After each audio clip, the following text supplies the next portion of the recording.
First contact and galactic doubts.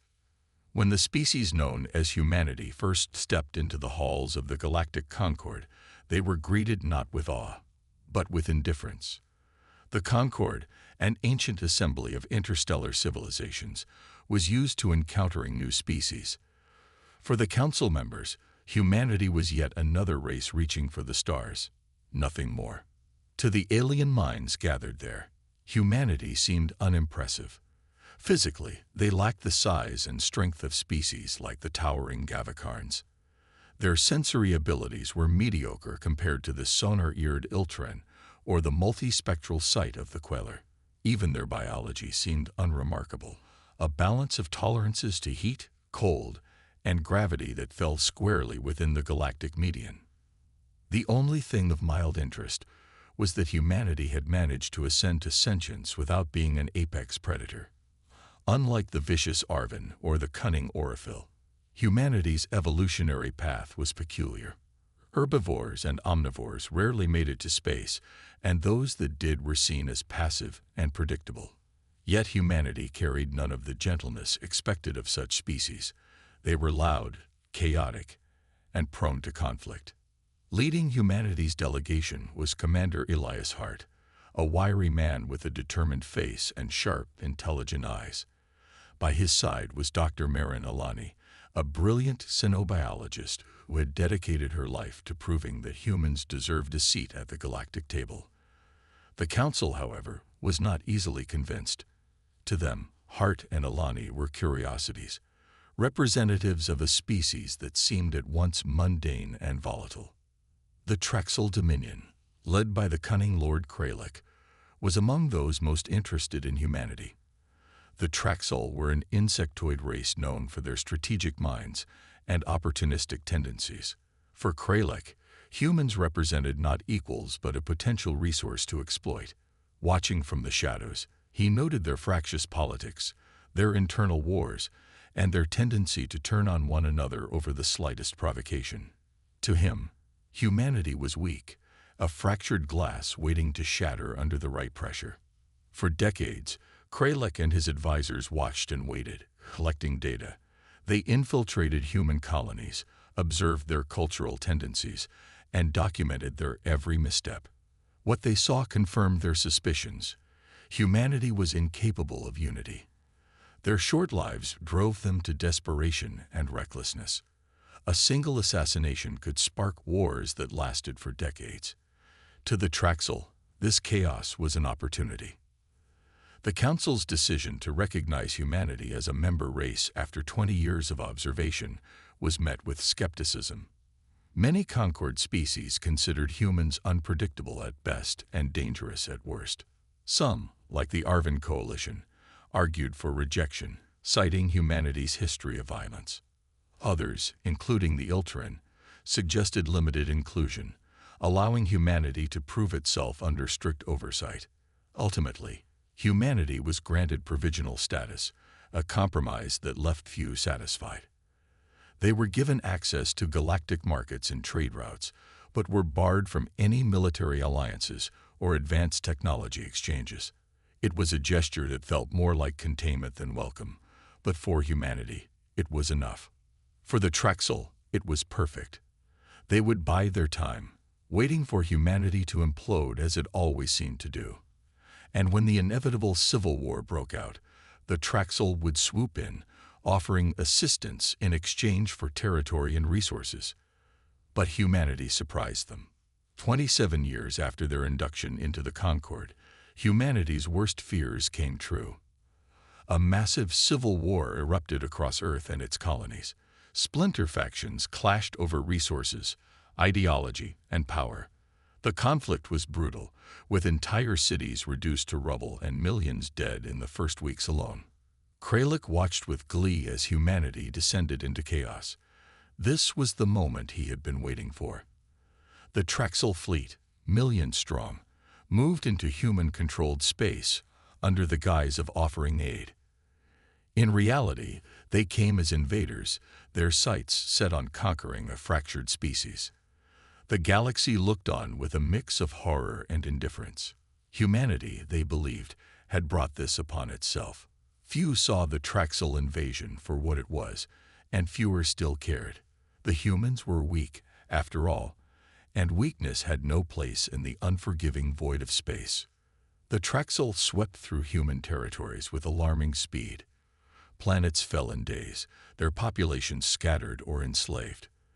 The Traxal believed their victory was inevitable, but as the first human colonies burned, something extraordinary began to happen. Humanity, a species defined by its chaos and division, did something no one expected. They united. The factions that had torn themselves apart for decades suddenly stood shoulder to shoulder. Leaders who had once sworn to destroy each other now worked together, their eyes fixed on a common enemy. From the ashes of their civil war, humanity rose, not as individuals or nations, but as a single, unyielding force. For the first time, their chaos was not a weakness, it was their strength. And the galaxy, watching from a safe distance, began to realize that the humans were far more dangerous than anyone had imagined. The Traxal's misstep.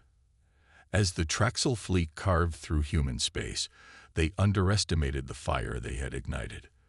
The first few skirmishes were easy victories. Human resistance appeared disorganized and scattered, their defense fleets fragmented after years of internal strife. Entire planets fell with barely a fight, reinforcing Lord Kralek's belief that humans were too divided to mount a serious challenge. But the Traxal miscalculated. They saw only the remnants of human civil wars, not the resolve brewing beneath. Humanity, a species born of adversity and raised in conflict, was adapting. The chaos that had once torn them apart was now binding them together in an unbreakable unity. On a cold, battered world named Novara IV, the turning point began. The Traxal forces had landed, expecting minimal resistance. Instead, they found a planet transformed into a fortress. Trenches lined every approach, and camouflaged artillery rained fire from hidden mountain passes. The human defenders, led by Commander Kel Asher, fought with a ferocity that shocked the Traxal. "They aren't retreating," one Traxal officer hissed to Lord Kralek through a trembling comm line. "They're digging in." Kralek dismissed the report as human desperation. He ordered a full-scale assault, confident that overwhelming force would crush the defenders. What he didn't anticipate was how humans fought when cornered. Every inch of ground was paid for in Traxal blood. Human soldiers, many of them civilians who had taken up arms, used guerrilla tactics that confounded the invaders. They struck supply lines, ambushed patrols, and destroyed key command posts before vanishing into the landscape. When the Traxal finally claimed Novara IV, it was a hollow victory. The planet was left in ruins, and the Traxal fleet had suffered heavy losses. Worse, their seemingly unstoppable advance had stalled, giving humanity precious time to regroup. The rallying call. Across human space, stories of Novara IV spread like wildfire. The world had become a symbol of resistance, and Commander Asher's defiance was a rallying cry for unity. For decades, humanity had been divided by politics, ideology, and power struggles. But the Traxal invasion was a wake-up call, a stark reminder that survival required them to stand as one. On Earth, President Ilara Stokes addressed a united human assembly for the first time in history. Her voice carried across colonies and orbital stations, a message of hope and determination. "We were fractured, and they thought it made us weak," she declared. "But they underestimated us. We are not just a collection of nations. We are humanity, and we will fight for every world, every life, until the Traxal learn the price of their arrogance." In the face of annihilation, humanity achieved what had once seemed impossible: unity. Political leaders set aside centuries of animosity. Scientists and engineers pooled their knowledge to rebuild fleets and create advanced weaponry. Ordinary citizens volunteered in droves, ready to defend their homes and loved ones.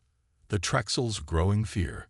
Kralek, still confident in his strategy, launched a second wave of invasions. But this time, the resistance was fierce. Human forces had regrouped and reorganized, their tactics honed by desperation and ingenuity. On every front, the Traxal faced determined defenders who refused to yield. The humans' methods baffled their invaders. They didn't fight like the disciplined armies of the Galactic Concord. They fought like predators, unpredictable, cunning, and relentless. Ambushes, sabotage, and hit-and-run tactics became the norm. Traxal commanders, used to structured engagements, found themselves outmaneuvered at every turn. On the colony of Far Reach, a Traxal fleet attempted to blockade the planet, only to have their ships crippled by a daring human counterattack. A team of engineers had modified outdated cargo vessels into makeshift bomb carriers, piloting them straight into the heart of the Traxal formation. The explosions tore through their ranks, forcing a humiliating retreat. For Kralek, these defeats were troubling. He had expected a quick campaign, a decisive victory that would cement the Traxal's dominance. Instead, the war was dragging on, and humanity was proving far more resourceful than he had anticipated. Worse, whispers of their defiance were spreading across the galaxy, inspiring other species to question the Traxal's power. The unstoppable resolve. Humanity's transformation was a lesson the galaxy would never forget. The Traxal invasion, meant to exploit their divisions, had instead forged a unity stronger than anyone could have imagined. As one Traxal officer put it during a desperate retreat, "These humans don't just fight for survival, they fight for revenge." In their desperation, the Traxal doubled down, committing more ships and soldiers to the conflict. But with every battle, their losses mounted. For the first time, the invaders began to understand what it meant to face a species that thrived on adversity. Humanity's message was clear: they would not be conquered. And for the Traxal, the realization came too late. The fire they had sparked was now an inferno, and it was spreading faster than they could contain it. The turning tides. As the Traxal assault pressed deeper into human territories, their momentum began to falter. Humanity's resilience, coupled with their capacity for innovation, turned the tide of the war.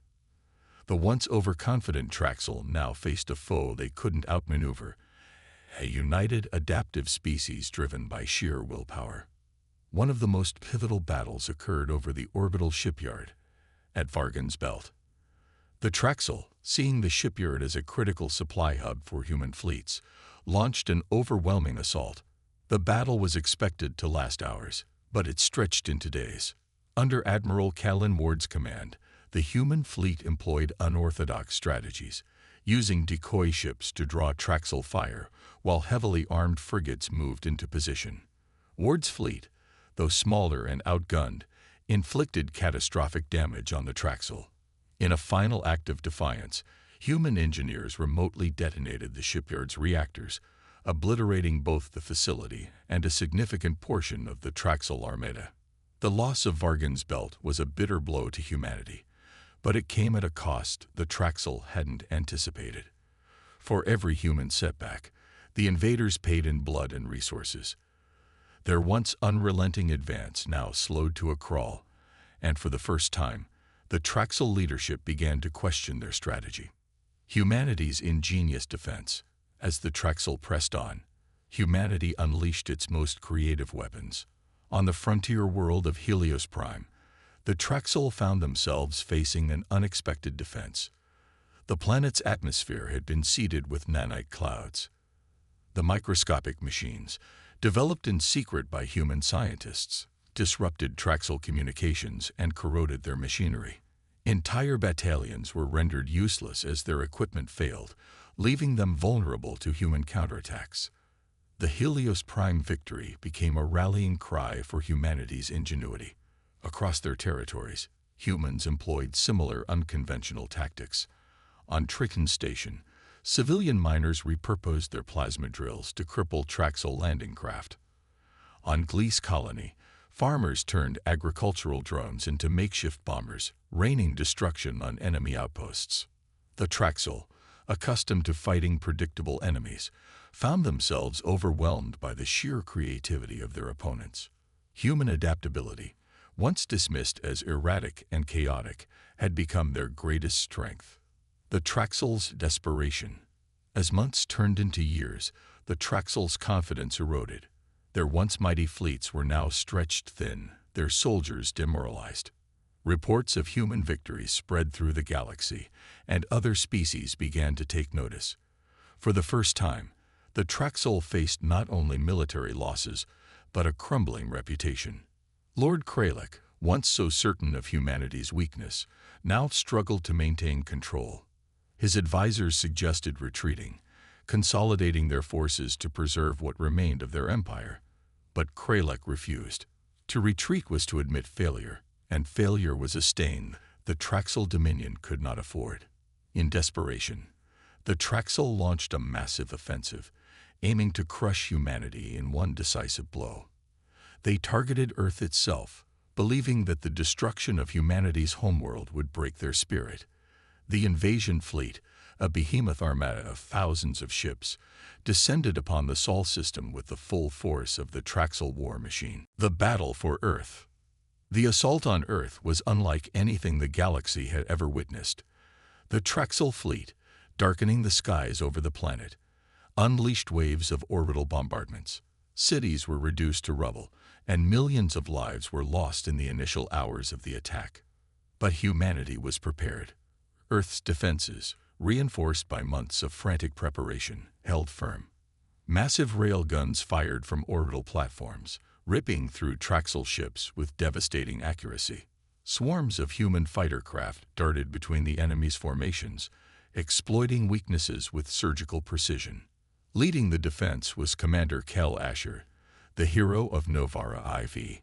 From his flagship, the Resolute, Asher coordinated a counteroffensive that turned the tide of the battle. Using coordinated strikes, human fleets broke the Traxal formation, forcing them into disarray. On the surface, civilians joined the fight, transforming the streets into battlegrounds. Soldiers, engineers, and ordinary people fought side by side, their unity an unstoppable force. Even in the face of overwhelming odds, humanity refused to yield. A new reality. The battle raged for weeks, but in the end, humanity stood victorious. The Traxal fleet, battered and broken, retreated from the Sol system in disgrace. The cost of the battle was staggering, but for humanity, it was a turning point. The Traxal Dominion, once an empire that inspired fear across the galaxy, now faced a bitter reality. They had awoken a giant. Humanity, forged in the fires of war, was no longer a fractured race. They were a force of nature, and the galaxy would never see them the same way again. For Lord Kralik, the defeat was personal. His empire was crumbling, his fleets in shambles. But for humanity, the victory was a statement, a message to the galaxy that they were not to be underestimated. The Traxal had come to conquer, but they had instead created a unified and unstoppable enemy. The war was far from over, but the tide had turned. Humanity was no longer fighting for survival. They were fighting for dominance. And they had only just begun. The war shifts. With Earth saved and the Traxal fleet in retreat, humanity seized the opportunity to take the fight to their enemies. The galaxy watched in astonishment as humans transitioned from defenders to aggressors, launching a relentless counteroffensive that would redefine the war. Admiral Callan Ward spearheaded the campaign, leading a coalition fleet deep into Traxal-controlled space. What the Traxal once considered their unassailable heartlands quickly became war zones. Human fleets, rebuilt with cutting-edge technology developed during the war, moved with precision and ferocity.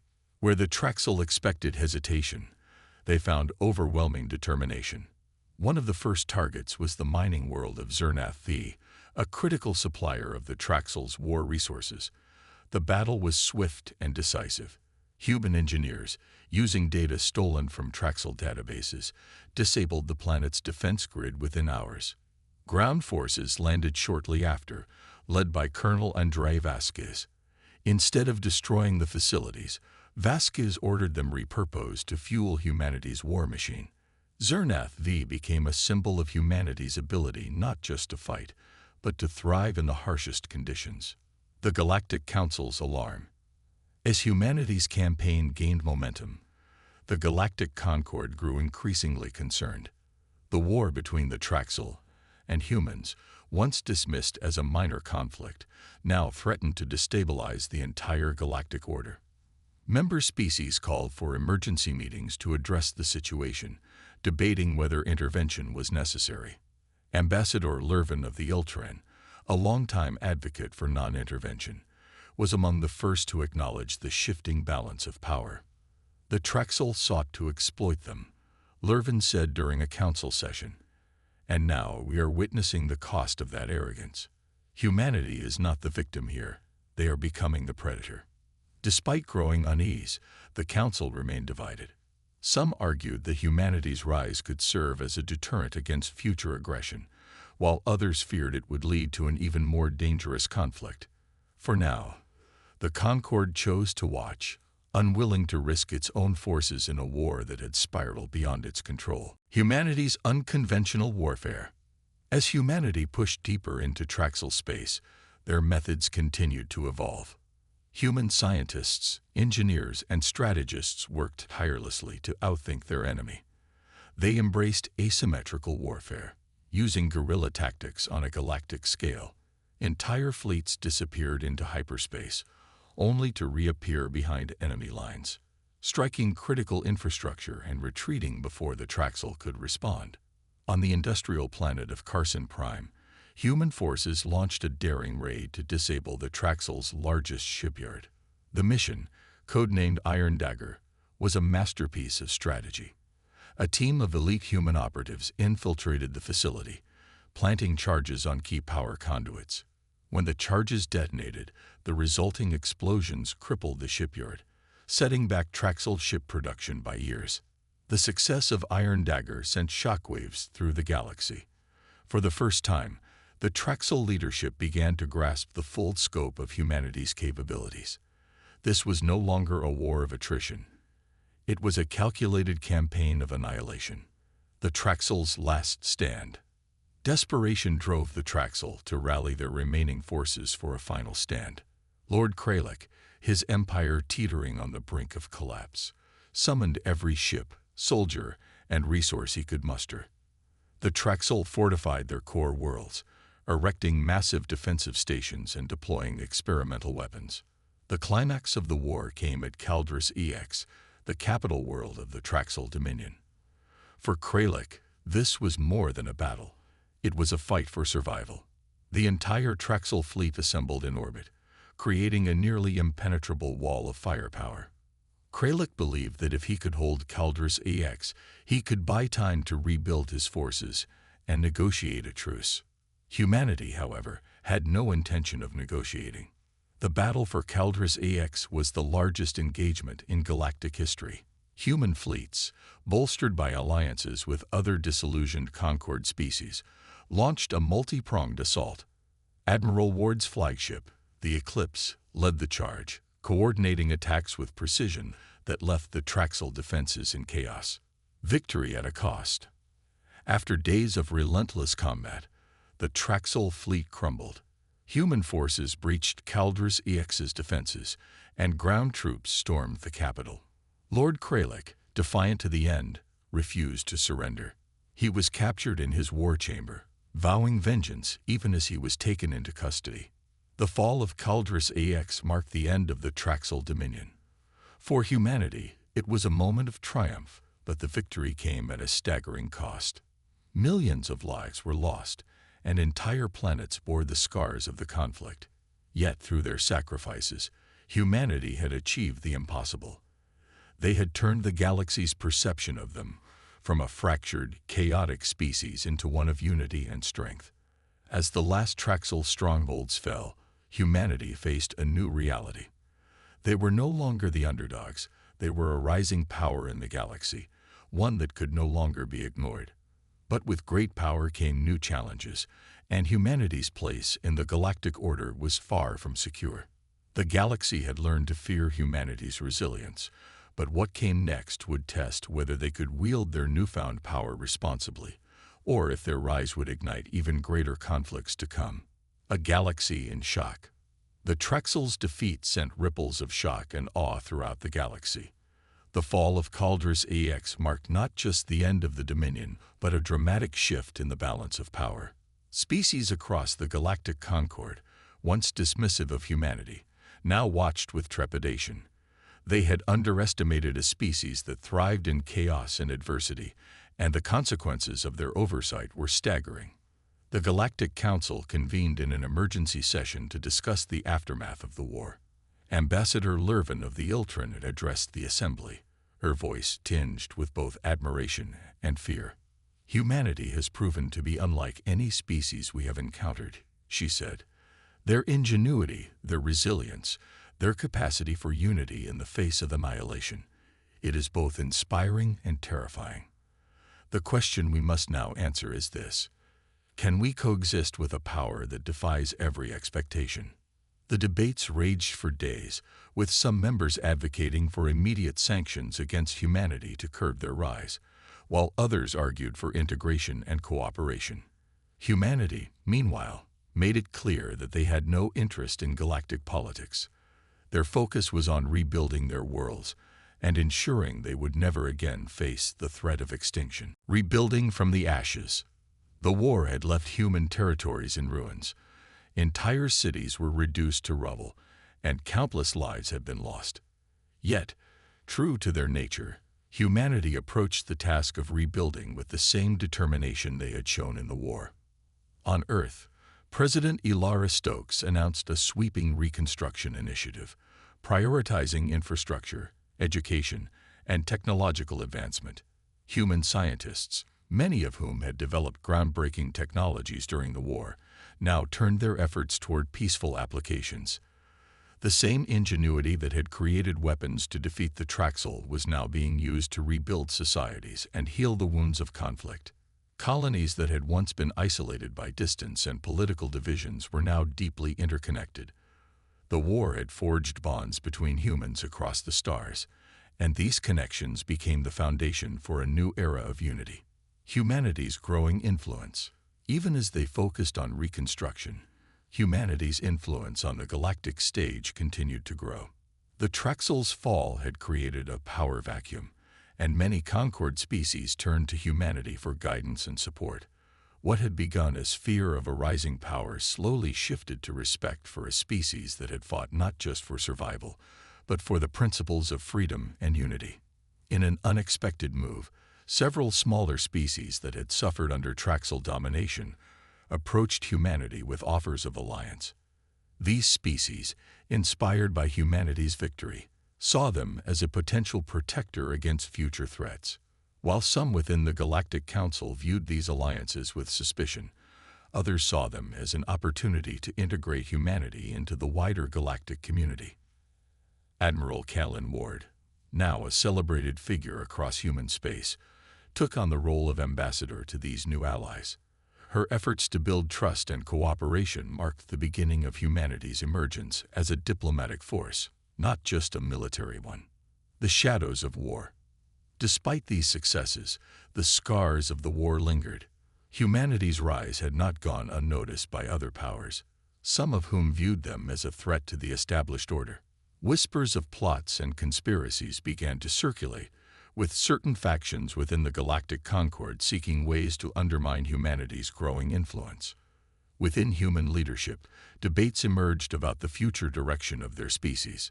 Some argued for a policy of isolation, focusing solely on rebuilding and protecting their territories. Others, including President Stokes and Admiral Ward, believed that humanity's future lay in cooperation and integration with the wider galaxy. These internal debates came to a head when reports surfaced of a potential uprising among remnants of the Traxal military. Scattered but not destroyed, these remnants were rumored to be regrouping in uncharted space, seeking to rebuild their strength and strike back at humanity. The search for peace. In response to these threats, humanity launched a new initiative to secure lasting peace. Dubbed the Unity Project, it aimed to create a coalition of species dedicated to mutual defense and shared prosperity. For the first time, humanity took a leading role in galactic diplomacy, using their experiences to advocate for cooperation over conflict. The project faced resistance from many corners, particularly from species that had once viewed humanity as inferior. Yet, as the Traxal War had shown, humanity had a way of defying expectations. Slowly but surely, the coalition began to take shape, with a growing number of species signing on to the Unity Charter. Among the first to join were the Iltran, who had been among humanity's earliest skeptics. Ambassador Lurven herself signed the charter, her once cautious tone replaced by a deep respect for humanity's vision.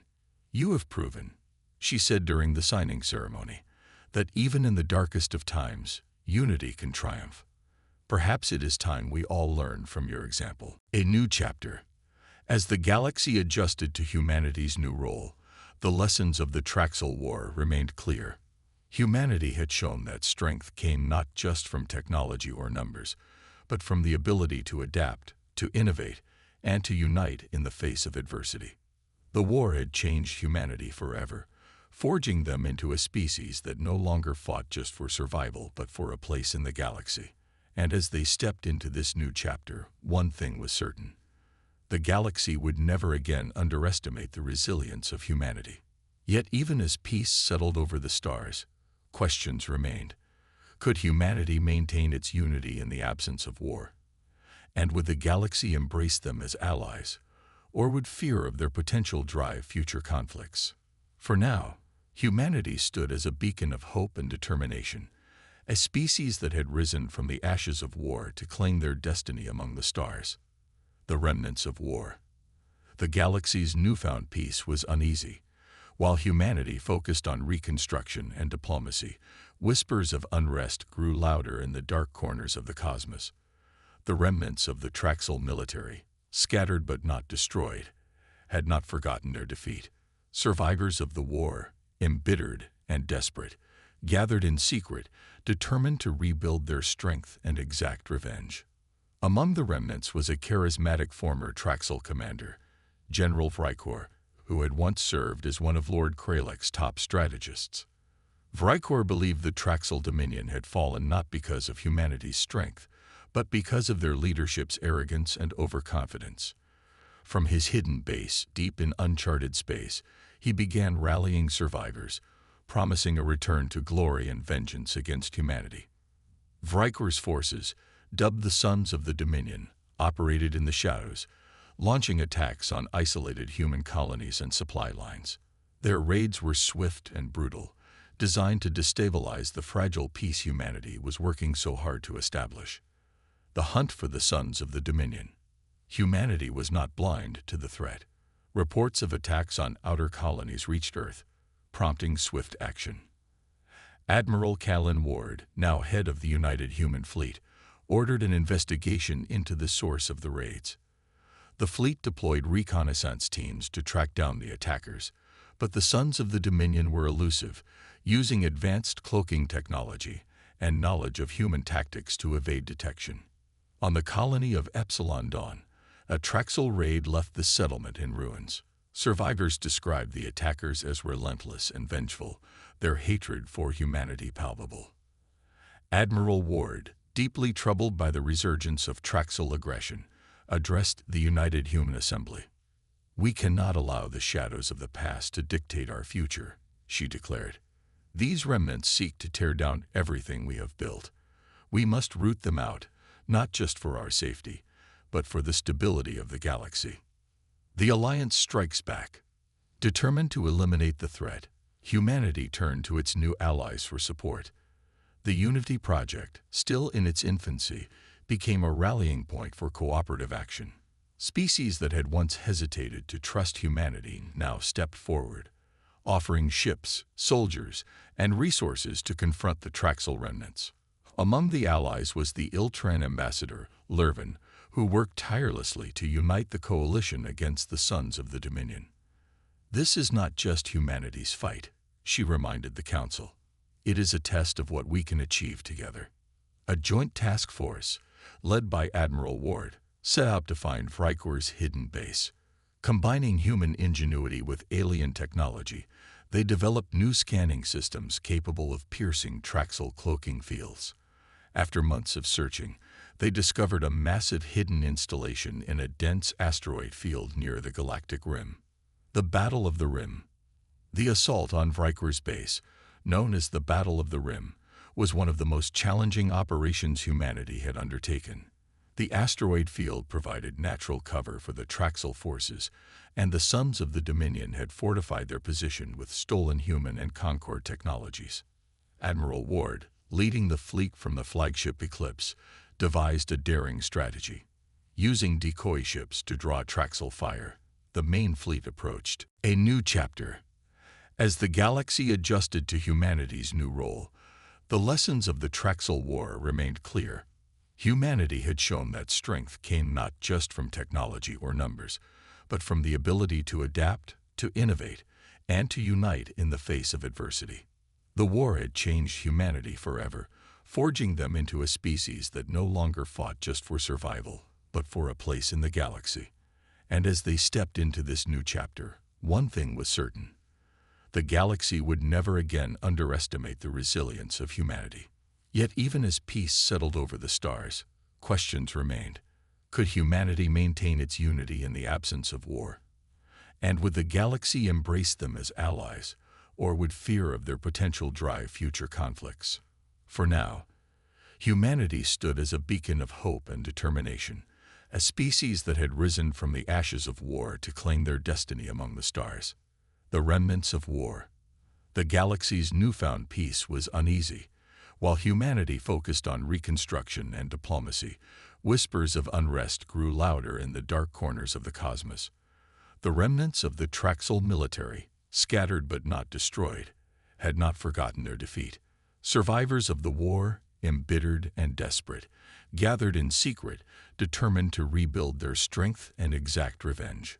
Among the remnants was a charismatic former Traxal commander, General Vrikor, who had once served as one of Lord Kralek's top strategists. Vrikor believed the Traxal Dominion had fallen not because of humanity's strength, but because of their leadership's arrogance and overconfidence. From his hidden base deep in uncharted space, he began rallying survivors, promising a return to glory and vengeance against humanity. Vrikor's forces, dubbed the Sons of the Dominion, operated in the shadows, launching attacks on isolated human colonies and supply lines. Their raids were swift and brutal, designed to destabilize the fragile peace humanity was working so hard to establish. The hunt for the Sons of the Dominion. Humanity was not blind to the threat. Reports of attacks on outer colonies reached Earth, prompting swift action. Admiral Callan Ward, now head of the United Human Fleet, ordered an investigation into the source of the raids. The fleet deployed reconnaissance teams to track down the attackers, but the Sons of the Dominion were elusive, using advanced cloaking technology and knowledge of human tactics to evade detection. On the colony of Epsilon Dawn, a Traxal raid left the settlement in ruins. Survivors described the attackers as relentless and vengeful, their hatred for humanity palpable. Admiral Ward, deeply troubled by the resurgence of Traxal aggression, addressed the United Human Assembly. "We cannot allow the shadows of the past to dictate our future," she declared. "These remnants seek to tear down everything we have built. We must root them out, not just for our safety, but for the stability of the galaxy." The Alliance strikes back. Determined to eliminate the threat, humanity turned to its new allies for support. The Unity Project, still in its infancy, became a rallying point for cooperative action. Species that had once hesitated to trust humanity now stepped forward, offering ships, soldiers, and resources to confront the Traxal remnants. Among the allies was the Iltran ambassador, Lurvin, who worked tirelessly to unite the coalition against the Sons of the Dominion. "This is not just humanity's fight," she reminded the Council. "It is a test of what we can achieve together." A joint task force, led by Admiral Ward, set out to find Vrikor's hidden base. Combining human ingenuity with alien technology, they developed new scanning systems capable of piercing Traxal cloaking fields.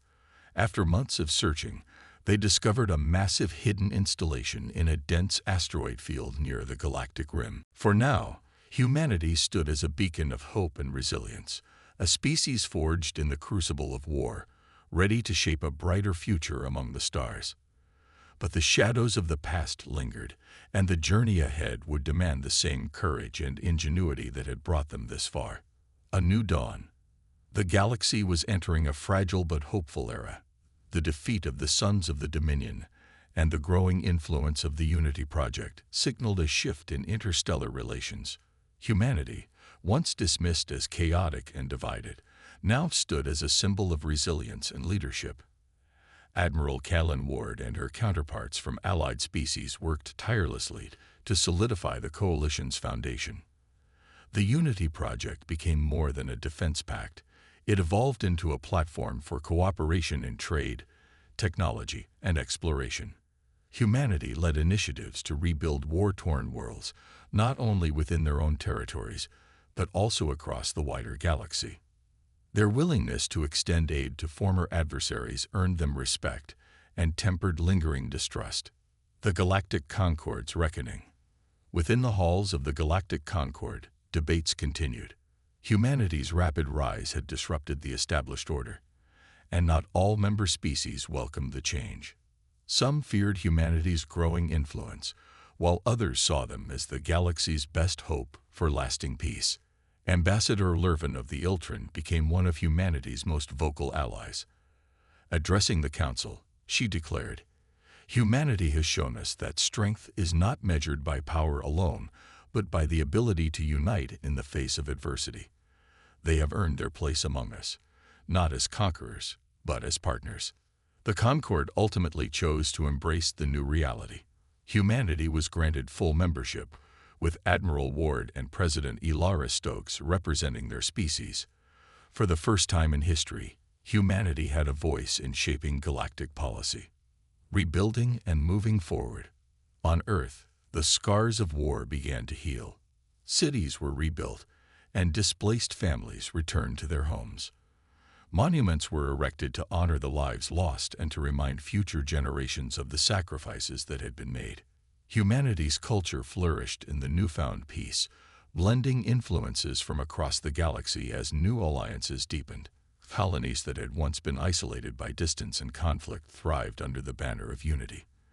The shared struggle against the Traxal had created bonds that transcended old divisions, fostering a sense of purpose and hope. Exploration of the unknown. With the Traxal remnants no longer a pressing threat, humanity turned its gaze outward. The same ingenuity that had fueled their wartime efforts now drove their exploration of the cosmos.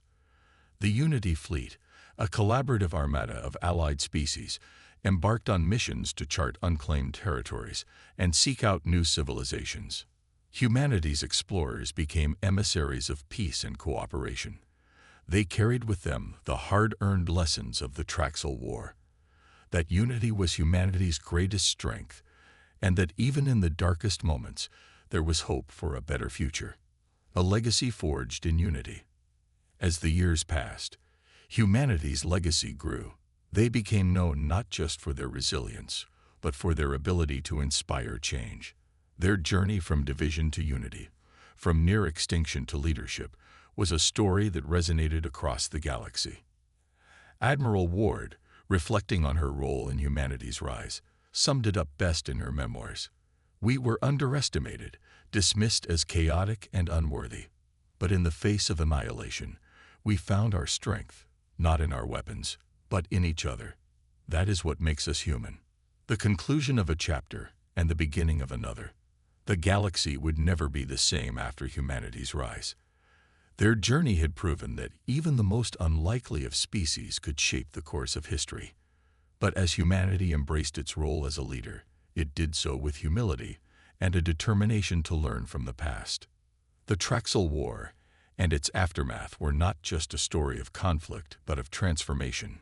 Humanity had turned its greatest weaknesses into its greatest strengths, and in doing so, had inspired a galaxy to believe in the power of unity.